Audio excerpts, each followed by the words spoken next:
Lecture du 6 janvier. Matthieu, chapitre 5, versets 27 à 48. Vous avez appris qu'il a été dit « Tu ne commettras point d'adultère ». Mais moi, je vous dis que quiconque regarde une femme pour la convoiter a déjà commis un adultère avec elle dans son cœur. Si ton œil droit est pour toi une occasion de chute, arrache-le et jette-le loin de toi.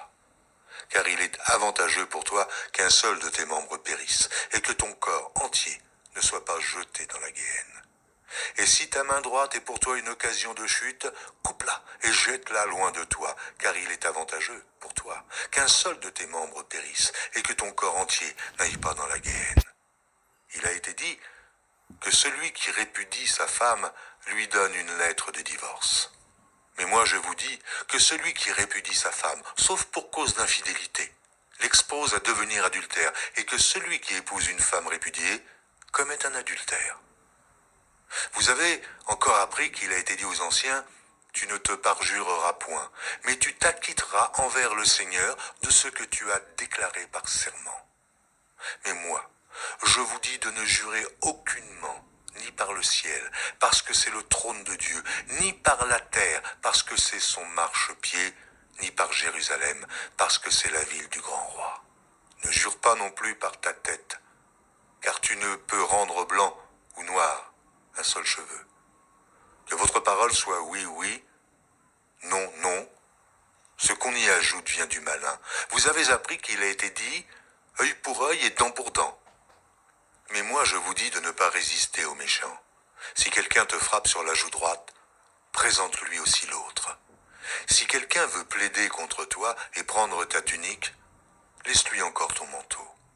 Si quelqu'un te force à faire 1000, fais-en 2 avec lui. Donne à celui qui te demande, et ne te détourne pas de celui qui veut emprunter de toi. Vous avez appris qu'il a été dit, tu aimeras ton prochain, et tu haïras ton ennemi. Mais moi, je vous dis, aimez vos ennemis, bénissez ceux qui vous maudissent, faites du bien à ceux qui vous haïssent, et priez pour ceux qui vous maltraitent et qui vous persécutent, afin que vous soyez fils de votre Père qui est dans les cieux, car il fait lever son soleil sur les méchants et sur les bons, et il fait pleuvoir sur les justes et sur les injustes. Si vous aimez ceux qui vous aiment, quelle récompense méritez-vous? Les publicains aussi, n'agissent-ils pas de même? Et si vous saluez seulement vos frères, que faites-vous d'extraordinaire? Les païens aussi, n'agissent-ils pas de même? Soyez donc parfaits, comme votre Père céleste est parfait. Genèse, chapitre 13, versets 5 à 18. Lot, qui voyageait avec Abraham, avait aussi des brebis, des bœufs et des tentes. Et la contrée était insuffisante pour qu'ils demeurassent ensemble, car leurs biens étaient si considérables qu'ils ne pouvaient demeurer ensemble. Il y eut querelle entre les bergers des troupeaux d'Abraham et les bergers des troupeaux de Lot. Les Cananéens et les Phéréziens habitaient alors dans le pays. Abraham dit à Lot, « Qu'il n'y ait point, je te prie, de dispute entre moi et toi, ni entre mes bergers et tes bergers, car nous sommes frères. Tout le pays n'est-il pas devant toi? Sépare-toi donc de moi. Si tu vas à gauche, j'irai à droite. Si tu vas à droite, j'irai à gauche. » Lot leva les yeux et vit toute la plaine du Jourdain, qui était entièrement arrosée. Avant que l'Éternel eût détruit Sodome et Gomorrhe, c'était jusqu'à Tsoar, comme un jardin de l'Éternel, comme le pays d'Égypte. Lot choisit pour lui toute la plaine du Jourdain, et il s'avança vers l'Orient. C'est ainsi qu'ils se séparèrent l'un de l'autre. Abraham habita dans le pays de Canaan, et Lot habita dans les villes de la plaine, et dressa ses tentes jusqu'à Sodome. Les gens de Sodome étaient méchants, et de grands pécheurs contre l'Éternel. L'Éternel dit à Abraham, après que Lot se fut séparé de lui, « Lève les yeux, et du lieu où tu es, regarde vers le nord et le midi, vers l'Orient et l'Occident. Car tout le pays que tu vois, je le donnerai à toi et à ta postérité pour toujours. Je rendrai ta postérité comme la poussière de la terre, en sorte que, si quelqu'un peut compter la poussière de la terre, ta postérité aussi sera comptée. Lève-toi, parcours le pays dans sa longueur et dans sa largeur, car je te le donnerai. Abraham leva ses tentes et vint habiter parmi les chênes de Mamré, qui sont près d'Hébron. Et il bâtit là un autel à l'Éternel. Genèse, chapitre 14. Dans le temps d'Amraphel, roi de Shinéar, d'Arjoc, roi d'Élazar, de Kerdolaomer, roi d'Élam, et de Tidéal, roi de Gojim. Il arriva qu'ils firent la guerre à Béra, roi de Sodome, à Birsha, roi de Gomorre, à Shinéad, roi d'Adma, à Sheméhéber, roi de Tseboïm, et au roi de Béla, qui est Tsoar. Ces derniers s'assemblèrent dans la vallée de Siddim, qui est la mer Salée. Pendant 12 ans, ils avaient été soumis à Kerdolaomer, et la 13e année, ils s'étaient révoltés. Mais la 14e année, Kerdolaomer et les rois qui étaient avec lui se mirent en marche, et ils bâtirent les Réphaïm à Ashteroth, Kernaïm, les Usim à Ham, les Émim à Chavé, Kirjataïm, et les Oriens de leur montagne de Séhir, jusqu'aux chênes de Paran, qui est près du désert. Puis ils s'en retournèrent, vinrent à Amishpat, qui est Kadès, et bâtirent les Amélécites sur tout leur territoire, ainsi que les Amoréens établis à Azatson Tamar. Alors s'avancèrent le roi de Sodome, le roi de Gomorre, le roi d'Adma, le roi de Tseboïm et le roi de Béla, qui est Tsoar. Et ils se rangèrent en bataille contre eux, dans la vallée de Siddim, contre Kerdolaomer, roi d'Élam, Tidéal, roi de Gojim, Amraphel, roi de Shinéar, et Arjoc, roi d'Élazar. 4 rois contre 5. La vallée de Siddim était couverte de puits de bitume. Le roi de Sodome et celui de Gomorre prirent la fuite et y tombèrent. Le reste s'enfuit vers la montagne.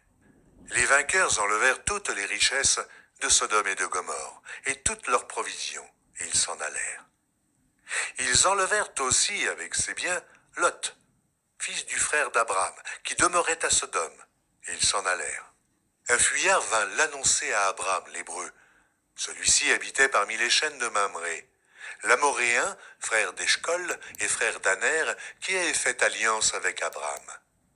Dès qu'Abraham eut appris que son frère avait été fait prisonnier, il arma 318 de ses plus braves serviteurs, nés dans sa maison, et il poursuivit les rois jusqu'à Dan. Il divisa sa troupe pour les attaquer de nuit, lui et ses serviteurs. Il les battit et les poursuivit jusqu'à Shoba, qui est à la gauche de Damas. Il ramena toutes les richesses. Il ramena aussi Lot, son frère, avec ses biens, ainsi que les femmes et le peuple.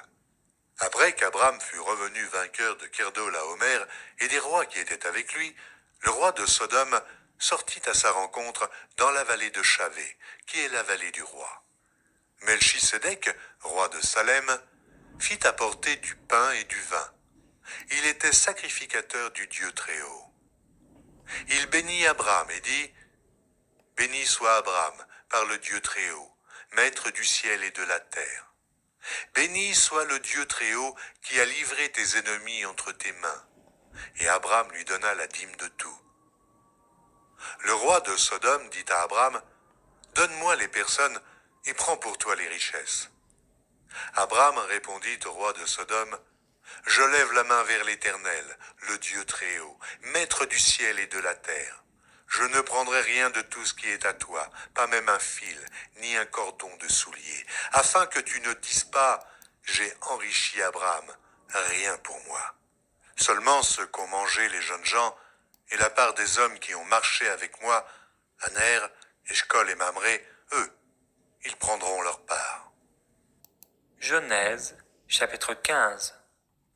Après ces événements, la parole de l'Éternel fut adressée à Abraham dans une vision, et il dit « Abraham, ne crains point. Je suis ton bouclier, et ta récompense sera très grande. » Abraham répondit « Seigneur Éternel, que me donneras-tu?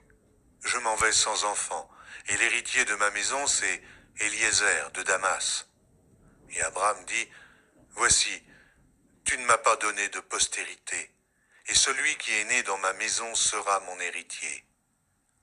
Alors la parole de l'Éternel lui fut adressée ainsi. Ce n'est pas lui qui sera ton héritier, mais c'est celui qui sortira de tes entrailles qui sera ton héritier. Et après l'avoir conduit dehors, il dit, regarde vers le ciel, et compte les étoiles, si tu peux les compter. Et il lui dit, telle sera ta postérité. Abraham eut confiance en l'Éternel, qui le lui imputa à justice. L'Éternel lui dit encore, je suis l'Éternel, qui t'ai fait sortir d'Ur en Chaldée pour te donner en possession ce pays. Abraham répondit, Seigneur Éternel, à quoi connaîtrai-je que je le posséderai? Et l'Éternel lui dit, prends une génisse de 3 ans, une chèvre de 3 ans, un bélier de 3 ans, une tourterelle et une jeune colombe. Abraham prit tous ces animaux, les coupa par le milieu et mit chaque morceau l'un vis-à-vis de l'autre. Mais il ne partagea point les oiseaux. Les oiseaux de proie s'abattirent sur les cadavres et Abraham les chassa. Au coucher du soleil, un profond sommeil tomba sur Abraham. Et voici, une frayeur et une grande obscurité vinrent l'assaillir. Et l'Éternel dit à Abraham, sache que tes descendants seront étrangers dans un pays qui ne sera point à eux. Ils y seront asservis, et on les opprimera pendant 400 ans. Mais je jugerai la nation à laquelle ils seront asservis, et ils sortiront ensuite avec de grandes richesses. Une heureuse vieillesse. À la 4e génération, ils reviendront ici, car l'iniquité des Amoréens n'est pas encore à son comble. Quand le soleil fut couché, il y eut une obscurité profonde, et voici, ce fut une fournaise fumante. Et des flammes passèrent entre les animaux partagés. En ce jour-là, l'Éternel fit alliance avec Abraham et dit, « Je donne ce pays à ta postérité, depuis le fleuve d'Égypte jusqu'au grand fleuve, au fleuve d'Euphrate. Le pays des Kéniens, des Kénisiens, des Cadmoniens, des Étiens, des Phérésiens, des Réphaïm, des Amoréens, des Cananéens, des Girgasiens et des Jébusiens. » Psaume chapitre 6.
Proverbe chapitre 1, versets 29 à 33. Parce qu'ils ont haï la science et qu'ils n'ont pas choisi la crainte de l'Éternel, parce qu'ils n'ont point aimé mes conseils et qu'ils ont dédaigné toutes mes réprimandes. Ils se nourriront du fruit de leur voix et ils se rassasieront de leurs propres conseils. Car la résistance des stupides les tue et la sécurité des insensés les perd. Et celui qui m'écoute reposera avec assurance, il vivra tranquille et sans craindre aucun mal.